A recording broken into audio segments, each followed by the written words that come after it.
Ok, bonjour les gens, c'est Monos, vous êtes sur une nouvelle vidéo du bazar de Monos. Je suis hyper heureux de vous retrouver pour une vraie vidéo. Hop, voilà, il y a un peu de bruit mais c'est pas grave. Alors non, ce n'est pas mon chez moi encore. Alors on n'est pas en live, j'ai juste envie de faire une vidéo. Je me suis posé une question hier suite à mon live. Enfin, quand on m'a proposé une solution pour charger des fichiers, on a utilisé la personne a utilisé la fonction malloc. Alors je sais ce que c'est qu'un malloc. Le malloc, c'est tout simplement dire à l'ordinateur, au système d'OS, enfin dire au programme, au compilateur, attention, quand tu arriveras ici, tu vas me réserver tant d'espace de mémoire, tu vas me renvoyer l'adresse de départ et je vais pouvoir travailler dans cet espace de mémoire tout simplement comme un tableau grosso merdo. Et une fois que tu auras lu ce petit mot-clé qui s'appelle fluid, nom de la variable, et ben cette espace mémoire, bah, tu vas pouvoir la zapper et la réutiliser, pourquoi pas pour plus tard, quand je ferai une nouvelle, un nouveau malloc, par exemple. Voilà, je schématise ce que c'est que le malloc. C'est juste dire au compilateur, bon bah attention, réserve-moi cet espace mémoire, je vais y travailler. Je sais pas où ça se trouve en mémoire, aucune idée, mais je vais travailler dedans. Voilà. Donc c'est ce qu'on appelle en C de l'allocation dynamique. Moi j'ai dit ouais c'est cool et je me suis posé la question, c'est très bien, mais où va concrètement l'ordinateur, du moins sur mon compilateur et le Commodore 64, réserver cette mémoire? Dans quelle partie de la RAM va se situer mes informations? Logiquement, je ne devrais pas trop me tromper, il va réserver ça dans la pile. On a 2 kilooctets de pile, c'est là où le Commodore 64 va réserver tout ce qui est variable locale. Il met ça dans la pile. Ça, on l'avait vu dans une ancienne vidéo. J'avais testé. Les retours de fonctions C dans la pile, etc., etc. Il y a une pile spéciale en C et si je me gourre pas, alors je vais réouvrir tout simplement la documentation. Hop, la carte mémoire, une petite carte mémoire du Commodore 64. Alors on peut voir ici tout ce que nous avons. Et la pile, elle se situe... voilà. Les deux derniers, je les ai pas notés, mais ça doit être C800 à CFF si je me trompe pas, parce que 800 c'est 2 kilooctets. Notre chère pile devrait se trouver dans cet espace-là, donc se trouve dans la dernière espace de CFFFF, on part à la fin et on revient. Donc, ce qui veut dire que, techniquement, notre malloc va devoir se situer dans cet espace-là. Et ben, on va tester, parce que j'aimerais bien voir le résultat quand même. C'est ce que je trouve super intéressant. Donc on va tester ça avec Happy C64 et le Commodore 64. Alors j'ai repris un ancien code source qui me permet d'afficher du texte. Hein. Bon, j'ai juste rappelé ça malloc. Voilà, donc je vais encore expliquer un petit peu ce qu'il fait. Donc on éteint l'écran, on passe le VIC à l'adresse 800, donc on n'est pas dans le kernel. On met l'adresse du screen memory au départ, donc à 800. On fait les caractères à la position 2, donc à 800 encore une fois. Comment ça s'appelle, à 8000, hein, je disais 8000, pardon, à 800, donc 8800, donc, border black, border color black, bon, etc., etc. Je vais charger tout simplement ma police de caractère C64 en 8800. Voilà, hein, parce que j'ai un fichier qui va aller me le charger. J'efface l'écran et je fais le pointeur de texte en 0, donc c'est l'espace. J'allume l'écran, une boucle et un wait VBL, c'est vraiment suffisant pour tester notre théorie. Alors on va aller jouer un petit peu donc avec des pointeurs et des variables. Voilà, donc on va monter un petit peu d'un cran, hein, on va aller voir un petit peu tout ça.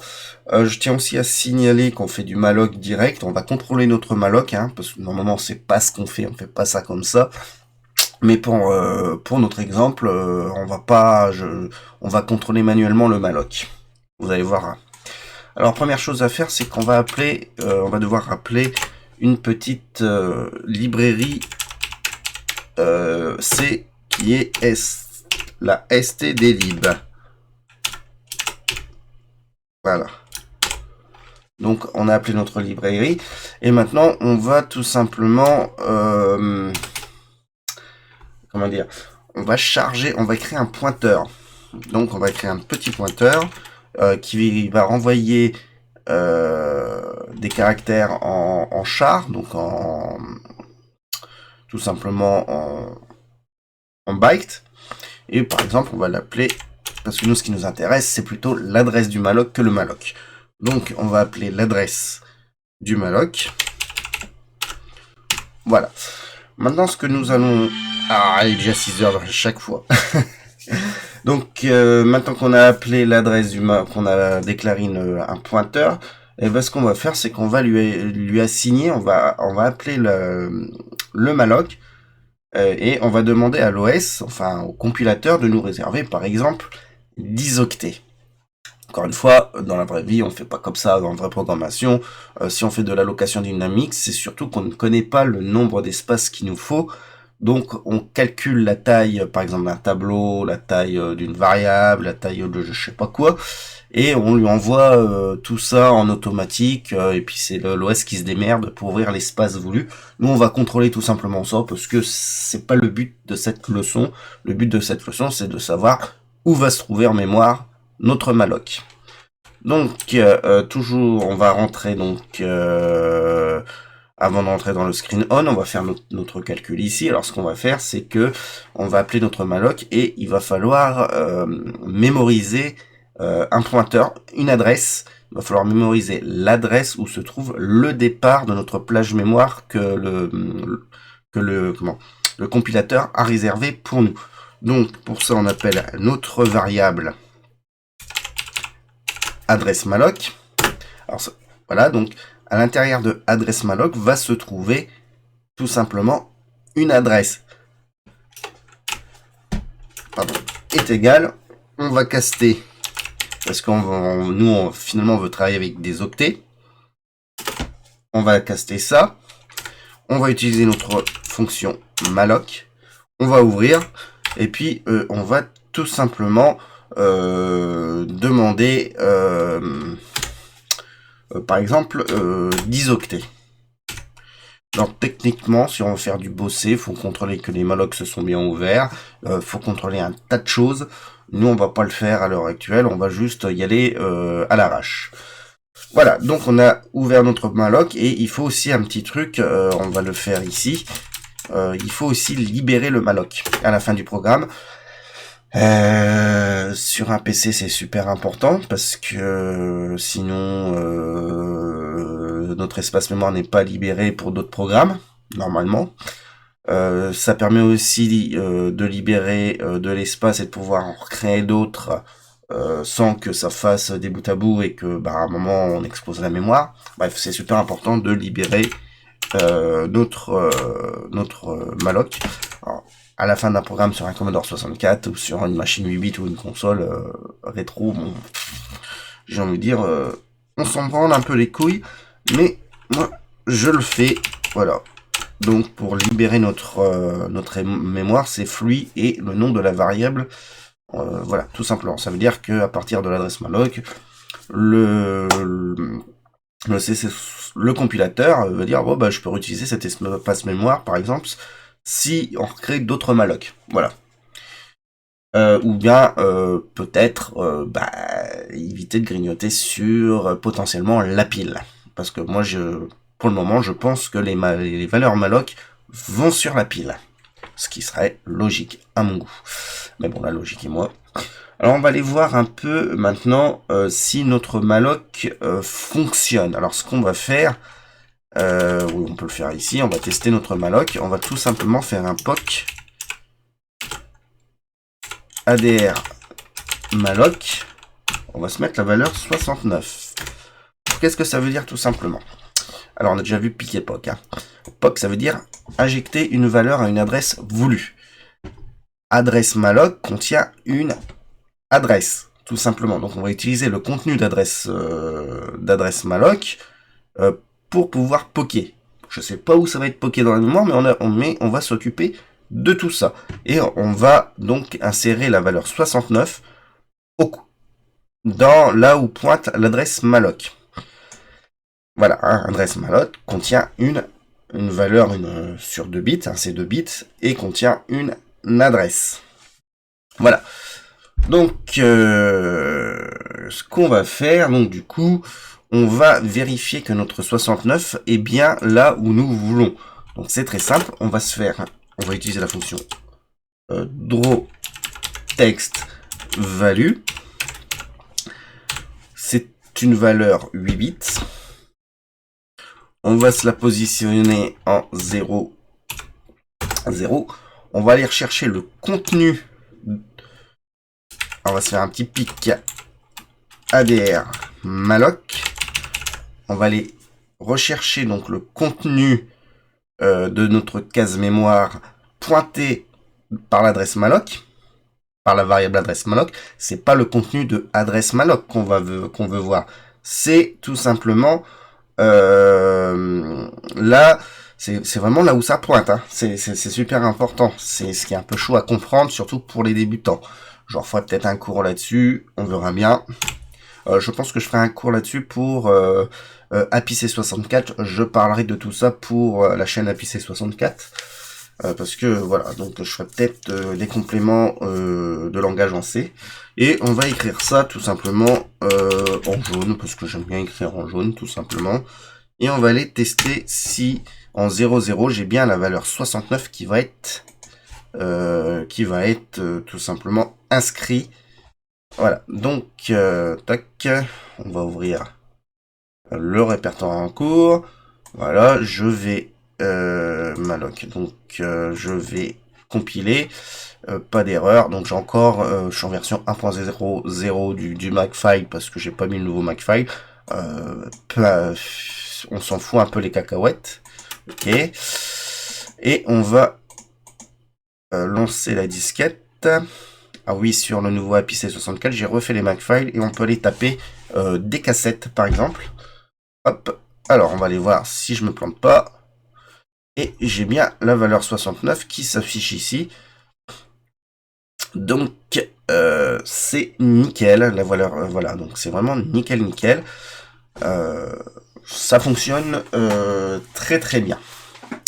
Voilà, donc on peut aussi s'amuser, par exemple, l'adresse malloc, on va poker plus 5 par exemple, hein, donc ça veut dire on part à l'adresse malloc et on rajoute 5. On peut, donc là, si on veut notre 69, faut faire pareil ici, il faut incrémenter de 5 notre adresse malloc. Alors, à quoi sert vraiment le malloc, hein, je le répète, c'est pour dire au compilateur, à partir de cette adresse-là et sur tant d'octets, bah, tu n'y touches plus. Tu remets rien ici tant que je t'ai pas dit de libérer cet espace pour d'autres trucs. Hein. C'est tout simplement ça, une adresse, c'est vraiment ça, un malloc. Et ce qu'on récupère dans notre variable voulue, c'est tout simplement l'adresse de départ de notre tableau. Voilà. Bon. Je me demande si on peut pas travailler en tableau aussi. Si je fais adresse malloc, ouais, bon, c'est un pointeur. De toute façon, c'est pratiquement... Voilà, normalement, en faisant ça, ça doit fonctionner aussi.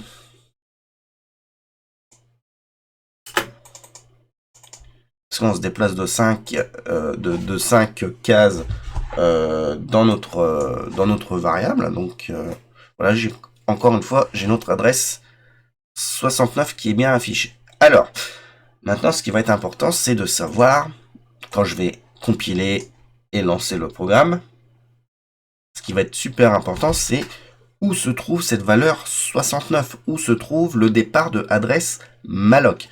Donc, qui est le but de cette vidéo, c'est de savoir vraiment dans quelle zone est mémorisé tout ça. Et bien, c'est très simple, hein, mes loulous, on va juste aller afficher maintenant le contenu de adresse malloc. Ouais.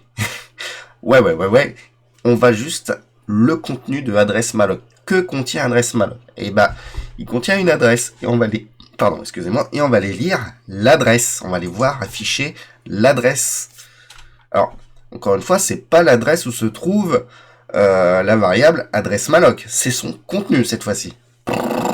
Ouais, je sais, c'est parce qu'on peut aussi récupérer l'adresse du contenu de l'adresse malloc. Ah bah, bon, bref. Donc on va aller voir le contenu d'adresse malloc. Alors pour ça, on sait que c'est une adresse. Donc sur le Commodore 64, une adresse, c'est sur un mot, donc deux octets, donc un int. Bon, bah c'est tout. On va se faire donc un draw text value.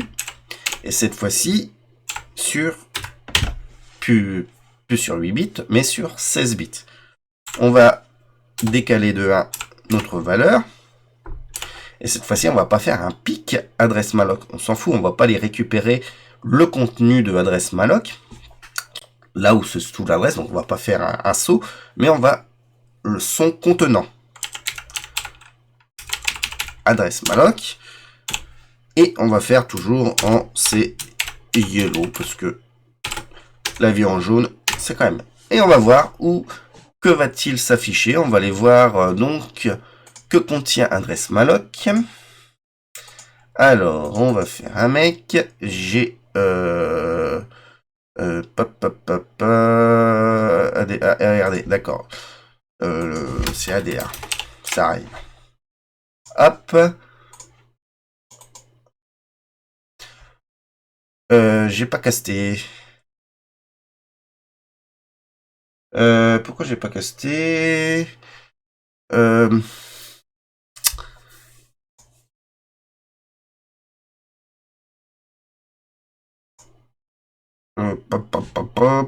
Je suis bien en 16, donc on va essayer, il faut caster avec un int.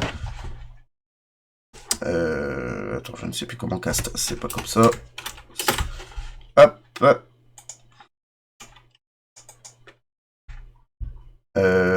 Non. Tiens non. Void. Non plus. Tiens, c'est bizarre.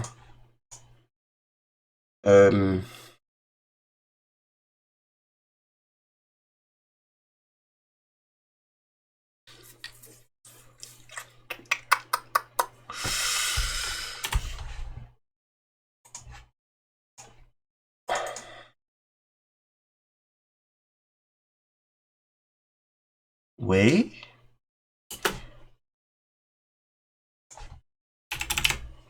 Alors, j'avoue que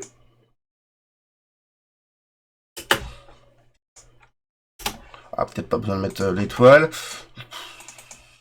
Tout simplement, voilà. Je sais pas pourquoi je voulais mettre l'étoile, donc là il n'y a pas d'étoile, donc voilà, là c'est bon. Alors, où se trouve donc, voilà, donc j'avais pas fait gaffe dans mon test tout à l'heure. Voilà, donc cette fois-ci. Voilà, donc j'ai bien ma première valeur et le contenu d'adresse malloc en 7862. 7862, ça me paraît bien bas. Je rappelle que là c'est des valeurs décimales. Hein. Je rappelle que la pile, notre chère petite pile se trouve en C800. Donc dans cette zone-là, en C800. Et là on est en 7862. Qu'est-ce que ça fait? Qu'est-ce que ça fait cette valeur-là en hexadécimal? On va taper, on va se mettre en décimale. Donc bon, bah voilà, vous avez vu. Hein.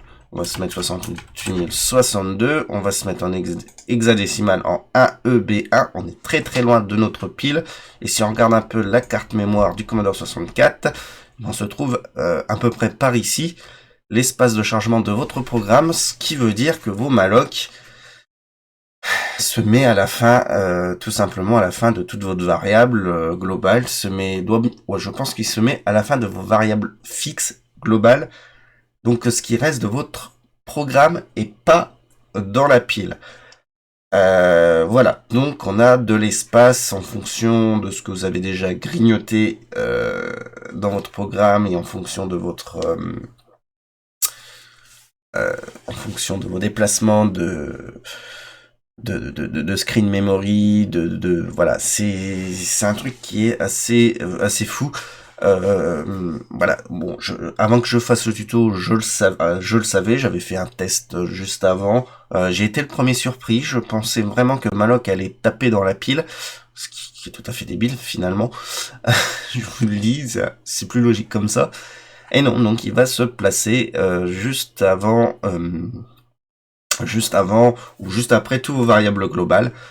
Donc ça fait programme principal, les variables globales, les tableaux, et enfin ce qui reste à utiliser pour l'allocation dynamique, donc des malloc.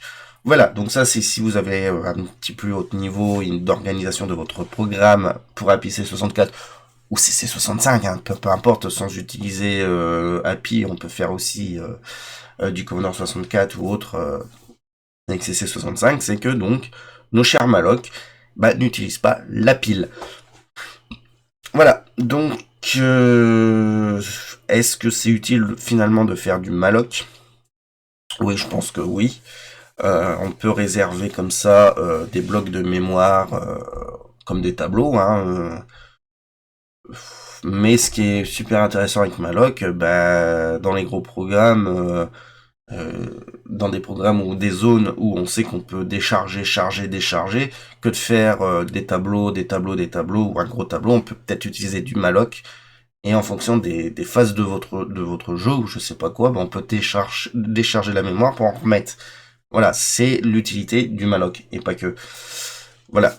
Ou bien quand il faut un espace de mémoire que vous ne savez pas du tout, le malloc peut être très intéressant. Enfin, des tableaux, on va reparler en termes de tableaux. Vous ne savez pas combien de cases il vous faut, que de réserver beaucoup de cases, et vous chargez avec un malloc, tout simplement.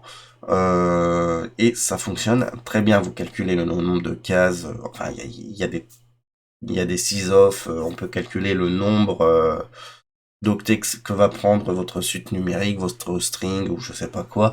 Bref, voilà.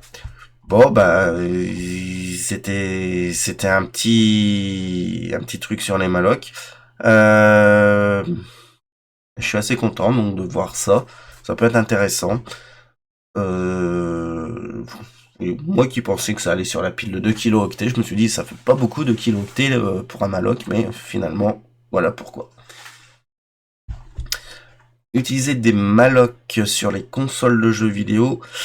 Là par contre, sur des machines 8 bits, au niveau du jeu vidéo, je vous le déconseille véritablement. Du moins, quand vous savez que vous devez utiliser du malloc à grosse échelle, je suis pas sûr que ça soit de la bonne utilité, pour la bonne et simple raison que quand on utilise par exemple une NES en C, bon, une NES en C, oui, c'est que 2 kilooctets de mémoire RAM, et je ne sais pas combien pour la pile. La pile C, hein, je parle bien, hein, pas la pile assembleur. Sur le Master System, on tape quand même du 8 kilooctets, donc on peut venir voir. Mais bon, voilà, va falloir faire très très gaffe quand même aux utilisations des malloc. Ça se réfléchit, hein. Bon, c'est comme les tableaux hein, d'ailleurs, hein. Ça se réfléchit, mais ça peut être vachement intéressant quand même, hein. Mais si vous programmez des vieux ordinateurs, même 8 bits, je pense que l'Amstrad, le Commodore 64, bon les 16 bits, Amiga et Atari ST, bon là, allons-y, en plus sur l'Atari ST, le malloc existe en native, c'est génial. Voilà. C'était tout. Je pense que je vais arrêter cette petite vidéo ici. Je suis assez content. Donc voilà. C'est bizarre. Pourtant c'est une valeur 16. Je sais pas parce qu'il est considéré comme un char quand même. Bon, c'est tout. C'est comme ça. Allez, je vous fais des gros bisous et à plus tard pour une nouvelle vidéo en espérant avoir un nouveau cadre. Ça arrive. Allez, gros bisous bisous.